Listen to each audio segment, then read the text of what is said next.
Assalamualaikum warahmatullahi wabarakatuh. Welcome to my channel Najibudin Mustafa Official. Teman-teman, para pemirsa yang dirahmati Allah Subhanahu wa taala. Alhamdulillah, kita masih diberikan kesempatan bertemu lagi di channel kesayangan kita semuanya.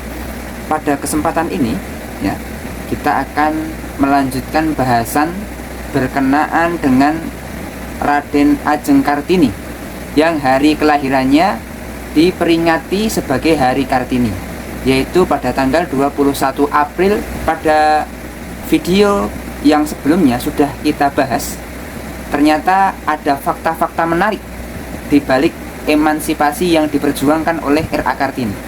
Pada part yang kedua ini, kita akan mengupas kembali fakta-fakta yang mungkin tidak banyak dibahas di media lainnya. Saksikan selengkapnya. Jangan lupa subscribe, like, dan share agar video ini bisa bermanfaat untuk banyak orang dan terus berkembang konten-konten yang ada di channel ini. Terima kasih teman-teman semuanya. Kita melanjutkan menyingkap fakta. Benarkah R.A. Kartini memperjuangkan emansipasi wanita? Part kedua. Kita awali terlebih dahulu dengan mengulas salah satu surat yang disampaikan atau dikirimkan R.A. Kartini kepada temannya yang bernama Stella. R.A. Kartini berkata di dalam surat itu, menuliskan, mengenai agamaku Islam, Stella, aku harus menceritakan apa? Agama Islam melarang umatnya mendiskusikan dengan umat agama lain. Lagi pula sebenarnya agamaku karena nenek moyangku Islam. Bagaimana aku dapat mencintai agamaku kalau aku tidak mengerti, tidak boleh memahaminya? Al-Quran terlalu suci, tidak boleh diterjemahkan ke dalam bahasa apapun. Di sini tidak ada orang yang mengerti bahasa Arab. Di sini orang diajar membaca Al-Quran, tetapi tidak mengerti apa yang dibacanya. Kupikir pekerjaan orang gilakah? Orang diajar membaca, tapi tidak diajar makna yang dibacanya itu. Tidak jadi orang soleh pun tidak apa-apa, asalkan jadi orang baik hati. Bukankah begitu, Stella?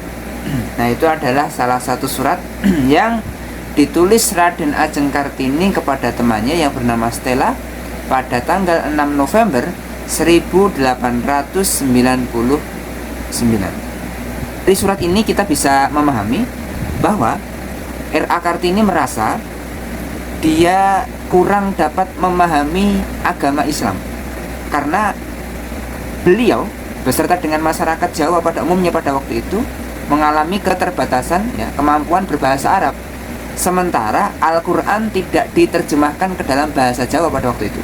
Bahkan disebutkan pada waktu belajar membaca Al-Quran, R.A. Kartini dulu pernah bertanya kepada gurunya makna ayat yang dibacanya, tetapi responnya apa? R.A. Kartini justru dimarahi oleh gurunya. Gurunya menyampaikan Al-Quran ini terlalu suci apabila harus dijelaskan dengan bahasa kita. Nah, akhirnya karena merasa kesulitan memahami ayat Al-Quran yang setiap hari dibaca dan dia tidak paham, dia berkirim surat menceritakan keadaan ini kepada temannya yang bernama Stella. Didasari oleh rasa ingin tahu yang teramat besar, maka pada suatu hari Kartini menguping pengajian bulanan khusus anggota keluarga di rumah pamannya, seorang bupati di Demak. Jadi paman beliau itu adalah seorang bupati di Demak pada waktu itu yang bernama Pangeran Aryo Hadiningrat. Pada pengajian itu, penceramahnya adalah Kiai Haji Muhammad Soleh bin Umar, seorang ulama besar dari darat Semarang yang sangat akrab dikenal dengan Kiai Haji Soleh Darat, yang juga merupakan guru daripada Kiai Haji Hasyim Asy'ari dan Kiai Haji Ahmad Dahlan. Pada pengajian tersebut, Kiai Soleh Darat mengajarkan tafsir surat Al-Fatihah.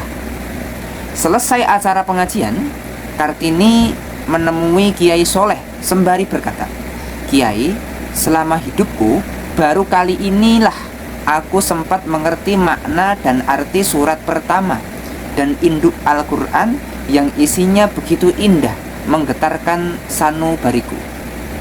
Maka bukan buatan rasa syukur hati aku kepada Allah. Namun aku heran tak habis-habisnya mengapa selama ini para ulama kita melarang keras penerjemahan dan penafsiran Al-Quran dalam bahasa Jawa. Bukankah Al-Quran itu justru kitab pemimpin hidup bahagia dan sejahtera bagi manusia? Kata Kartini terhadap Kiai Haji Soleh Darat pada waktu itu. Nah, ungkapan Kartini ini menyiratkan maksud ternyata setelah mendengarkan ceramah daripada Kiai Haji Soleh Darat pada waktu itu yang menjelaskan tafsir surat Al-Fatihah, beliau merasa terkesima, begitu indah Al-Quran itu. Dan ada maksud mendorong, mengapa sih para ulama tidak menerjemahkan dan menafsirkan Al-Quran?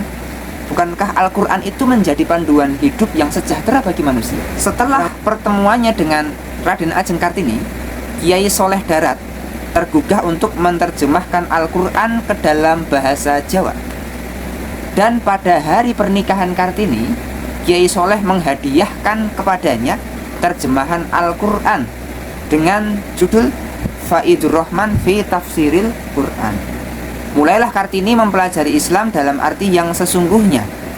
Saat mempelajari Al-Islam lewat Al-Quran terjemahan berbahasa Jawa itu, Kartini menemukan dalam surat Al-Baqarah ayat 257 bahwa Allah lah yang membimbing orang-orang beriman dari gelap kepada cahaya, minaz zulumati ilan nur. Rupanya Kartini terkesan dengan kata-kata minaz zulumati ilan nur yang berarti dari gelap kepada cahaya. Bisa kita ambil satu fakta yang lainnya, yaitu setelah pertemuan R.A. Kartini dengan Kiai Haji Soleh Darat pada waktu pengajian yang sebelumnya, Kiai Haji Soleh Darat kemudian termotivasi untuk menerjemahkan Al-Quran dalam bahasa Jawa. Dan kemudian pada waktu pernikahan R.A. Kartini, beliau menghadiahkan kitab tafsir Al-Quran. Luar biasa. Berarti bisa jadi R.A. Kartini karena memotivasi Kiai Haji Soleh Darat, insya Allah juga mendapatkan pahalanya. Karena tanpa dorongan daripada R.A. Kartini, belum tentu Kiai Haji Soleh Darat mau mentafsirkan dan menerjemahkan Al-Quran. Yang menarik, pada saat R.A. Kartini mulai mempelajari Al-Quran beserta dengan terjemah dan tafsirnya, beliau sangat terinspirasi dengan kalimat minaz zulumati ilan nur yang diartikan dari gelap kepada cahaya. Nah, yang kemudian beliau sering mengulang kata-kata tersebut. Setelah mempelajari Al-Quran, R.A. Kartini tidak lagi mendambakan peradaban barat. Kemudian beliau menulis surat yang lainnya yang ditujukan kepada Nyonya Abendenen pada tanggal 27 Oktober tahun 1902. Surat itu bertuliskan seperti ini. Sudah lewat masanya, tadinya kami mengira bahwa masyarakat Eropa itu benar-benar satu-satunya yang paling baik tiada taranya. Maafkan kami, tetapi apakah ibu sendiri menganggap masyarakat Eropa itu sempurna? Dapatkah ibu menyangkal bahwa di balik hal yang indah dalam masyarakat ibu terdapat banyak hal-hal yang sama sekali tidak patut disebut sebagai peradaban? Ternyata dahulu sebelum R.A. Kartini berkesempatan memahami Al-Quran, ya, beliau di dalam biografinya yang sudah kita bahas di video yang sebelumnya pernah merasakan belajar di ILS, ya, di Belanda, sehingga bisa dikatakan karena terbiasa atau berkesempatan belajar di sana, lambat laun R.A. Kartini mulai mendambakan Eropa sebagai sebuah peradaban yang maju apabila dibandingkan dengan Jawa yang sangat kuno dan tradisional. Akan tetapi semuanya berbalik 180 derajat setelah R.A. Kartini mempelajari kandungan daripada Al-Quran. Dan beliau mengirimkan surat ini kepada Nyonya Abendenen, yang menurutnya Eropa itu ada beberapa hal yang mungkin tidak elok disebut sebagai sebuah peradaban. Kartini juga menentang semua praktek kristenisasi di Hindia Belanda atau yang sekarang menjadi Indonesia. Berarti sudah ada ya kristenisasi pada waktu itu. Kata-katanya begini: bagaimana pendapatmu tentang Zending jika bermaksud berbuat baik kepada rakyat Jawa semata-mata atas dasar cinta kasih, bukan dalam rangka kristenisasi? Bagi umat Islam, melepaskan keyakinan sendiri untuk memeluk agama lain merupakan dosa yang sebesar-besarnya. Pendek kata, boleh melakukan zending, tetapi jangan mengkristenkan orang. Mungkinkah itu dilakukan? Dari surat yang dikirimkan R.A. Kartini kepada E.E. Eibendenen pada tanggal 31 Januari tahun 1903 ini, ada fakta yang menarik, fakta yang lainnya, yaitu ternyata pada zaman R.A. Kartini itu sudah ada gerakan kristenisasi yang dilakukan oleh pemerintah kolonial Belanda terhadap pemerintah Hindia Belanda yang sekarang ini bernama Indonesia. Nah, R.A. Kartini, seorang perempuan, berani mengirimkan surat ini kepada Eibendenen sebagai bentuk menolak gerakan kristenisasi. Karena apa? Orang Islam apabila sampai berpindah agama atau murtad, itu merupakan dosa yang sangat besar.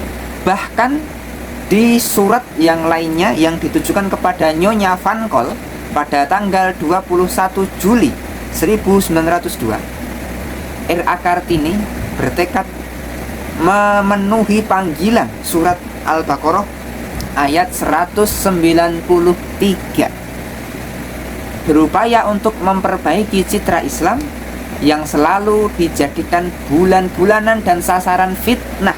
Dengan bahasa halus, Kartini menyatakan, moga-moga kami mendapat rahmat, dapat bekerja membuat umat agama lain memandang agama Islam patut disukai. Teman-teman yang dimuliakan Allah, kita mendapatkan fakta menarik lainnya. Ternyata Al-Quran yang difahami, yang dipelajari oleh R.A. Kartini itu benar-benar masuk ke relung hatinya, teman-teman.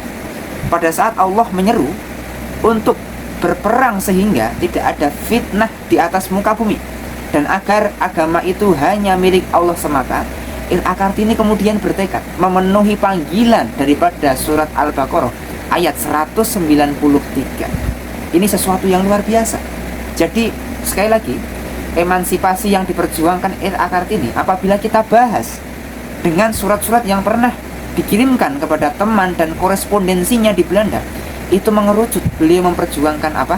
Memperjuangkan nilai-nilai agama Islam, teman-teman. Sebagai kesimpulan daripada video ini, kita jadi mengetahui ternyata ada perubahan ide atau perubahan sudut pandang R.A. Kartini yang dahulu sangat menganggap Eropa itu sebagai peradaban yang maju. Ternyata kemudian setelah mendapatkan siraman rohani daripada agama Islam, melihat peradaban Eropa ternyata juga memiliki cacat yang kemudian dikritisi oleh beliau. Nah, teman-teman, pembahasan berkenaan dengan R.A. Kartini ini masih terlalu panjang, jangan sampai kelewatan. Insya Allah kita akan melanjutkan pembahasannya pada konten yang selanjutnya. Jangan lupa subscribe, like, dan share. Terima kasih. Assalamualaikum warahmatullahi wabarakatuh.